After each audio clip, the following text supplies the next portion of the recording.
Greetings and best wishes to all of you once again from Murki Sandana. This is part 2 of my talk on Sri Ramana Maharishi. Sri Ramana Maharishi, the spiritual boxer, part 2. Avaya, the ancient grand old Tamil woman poet, divided the community into two, as those who give alms and those who do not give alms. Her song in Tamil rings like this. Ittar Veriyar Idadar Ediholottor Pattangil Ullavadi. But I also, with my spiritual leanings, divide these people into two. But the nomenclature is different. As for me, there are only sages and non-sages, that is Jnani and Ajnani. While I belong to the non-sage class, Ramana belongs to the community of sages. In other words, I could term myself only as an educated ignorant. To quote Ramana on this topic, illiteracy is ignorance, education is learned ignorance. There is a similar statement from one of the Tamil Siddhas which runs like this. புத்தகங்களை சுமந்து பொய்களை பேசுவீர் செத்த இடம் பிறந்த இடம் ஏதென்று அறிகிறீர். Meaning, O mankind, you carry books and spread untruths without knowing the origin of your birth and death. Hence, when Ramana, the not so much educated, spoke, he spoke not from his bookish knowledge, but from his spiritual experiences. To write about all Ramana spoke in a 15-minute YouTube is impossible. One could only take a handful of water from a fresh spring, Ramana, and drink it and feel you have the taste of the spring. Here I am trying to give the essence of Ramana's Upadesa on some of the important topics with my footnotes. Most of Ramana's statements are taken out from the reflections on Talks with Ramana Maharishi by S.S. Cohen, one of the authentic voices of Ramana. The question and answer session starts on happiness. Question: what is happiness? Answer from Bhagavan: it is peace, the neutral stage. My comments: there is a parallel statement in Bible which states peace that passeth understanding. On Jnani and Ajnani. Ramana: it is as difficult for the Jnani to engage in thought as it is for the Ajnani to be free from thought. My comments: while the Ajnanis are slaves of thought, thought becomes slaves to the Jnani and available on demand only. On consciousness: soul, mind, ego are mere words. Consciousness is the only truth. Wakefulness is consciousness plus wakefulness. Sleep is consciousness plus sleep. Dream is consciousness plus dream. My comments: there is a parallel sentence in the Ribu Gita of which Ramana was very fond and he was often quoting it.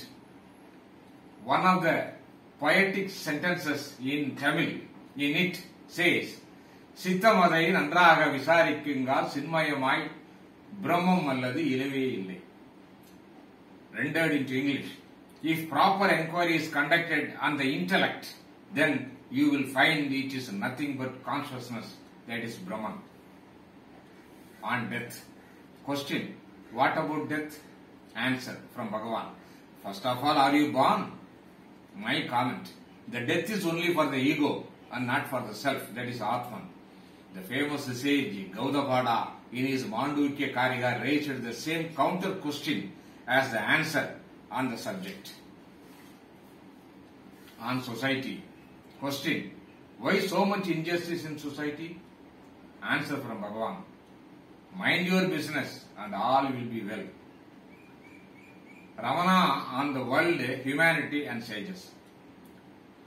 A Jnani is ever in Samadhi. He switches off the world. He helps the whole community unknown to it. On reality and unreality. Jnani sees the paper, which is the reality, and the Ajnani sees only the letters written on it. My comments. Another oft-repeated example by Ramana with regard to reality and unreality is a screen and the picture. While screen is the reality, that is the self, with capital S. The pictures shown there are unreal. Even if there is a fire scene in the film, it does not burn the screen. Hence, the temporary worldly affairs do not affect the permanent screen, which is the self. Authority. No authority is required by me. By Rama. My comments. There are two similar statements, one by U.G. Krishnamurti and the other by ancient Tamil Siddha Tirumula. I have no authority. Whatever I say, stand or fall on its own, said U.G. யாராலும் என்னை அமட்ட ஒண்ணாது சீரான் பெருந்துரையான் என் சிந்தை புகுந்தன். This is from Tirumula. Meaning, none could command me as God has entered my thought. Here, thought undergoes a metamorphosis. Ramana on Guru's Anupadesa. The Shastras say that we must serve the Guru for 12 years for getting self-realization. What can the Guru do? The false I must perish. Its annihilation is a fruit of service to the Guru. Realization is eternal and not granted by the Guru. The Guru helps only in the removal of ignorance. That's all. While the above topics are taken out from the S.S. Cohen's book, the following are some of the extracts from the records of one Sivaprakasan Pillai, who met Bhagavan Ramana while he was observing silence and got the written answers from Ramana. Mr. Pillai put 28 questions. One of them is on Ramana's famous statement, "Who am I?" In fact, this became for some the core teaching of Ramana, though for me every word of Ramana mattered. Question from Sivaprakasan Pillai. Who am I? Answer. The gross body composed of 7 humors, dhatus, I am not. The 5 cognitive senses and their functions, I am not. Even the mind, I am not. Questioner. If I am none of these, then who am I? Answer from Bhagavan. After negating all of the above mentioned as not this, that awareness which alone remains, that I am. Questioner. What is the nature of awareness? Answer. The nature of awareness is existence, consciousness and bliss. Satchidanandam in Sanskrit and Tamil too. Questioner. Is it possible for God and the Guru to effect the liberation of a soul? Answer. One can know oneself only with one's own eyes of knowledge and not with somebody else. Does he who is Rama require the help of a mirror to know that he is Rama? Before we come to the end of this second part, I have to fulfill the promise I gave in part 1. It was about U.G. Krishnamurti meeting Ramana Maharishi. Now I am giving the details as written in the book U.G. Krishnamurti, A Life by Mahesh Bhatt. U.G. in his student days was a doubting Thomas, as well as the sincerest seeker on self-realization, or moksha. After reading the book by Paul Brenton, Search in Secret India, U.G. met Ramana at Tiruvannamalai. At first, he was very much disappointed to see this world-famous sage cutting vegetables in the kitchen and reading comic strips. Later in the hall, he raised questions before the sage. U.G. Is there enlightenment or moksha? Ramana. Yes, there is. U.G. Is there any level in enlightenment? Ramana. No, there are no levels. Either you are there or you are not there. U.G. Can you give it to me? Answer. I can give it to you, but can you take it? The encounter ended. U.G. was fretting and fuming and said to himself, what does this man say? If at all anybody in the world can take it, it is me.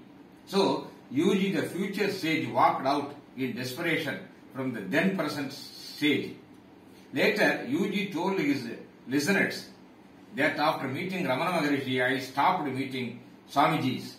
But there is a talk among the sincere U.G. fans that Ramana's words, can you take it, kindled in him the fire to find out what this moksha is all about. Ultimately, U.G. took it alone in the Sanin Valley of Switzerland when he was sitting on an extended wooden bench and the question on moksha arose. A lightning, an earthquake, an explosion took place all over his body. I quote, all man had known, felt and experienced had been thrown out of my system and I felt that I was reborn. Quotation ends. This is similar to the incident happened to Ramana in his Madurai residence as explained in my part 1 where Ramana underwent the near-death experience. UG, who blasted all the fake Swamijis as market gurus, in one of his rare moments said, in the recent past there were two genuine sages among us. One is Sri Ramakrishna Paramahamsa and the other is Sri Ramana Maharishi. Later, I had the guts to ask UG his view on Ramana in his last days at Bangalore. I asked him, UG, what do you think of Ramana? Fearing an usual acerbic reply from him. But what a wonder. The reply from the sage was, Ramana is a real Mackay and he is the best of the bad lot. Mackay is a Scottish term meaning genuine. Bad lot of course meant the market gurus. After that, I had been reading volumes and volumes on Ramana. In fact, as a field publicity officer, Government of India, I heard a government documentary film in our film library on Ramana by the film producer Mr. Krishnasamy.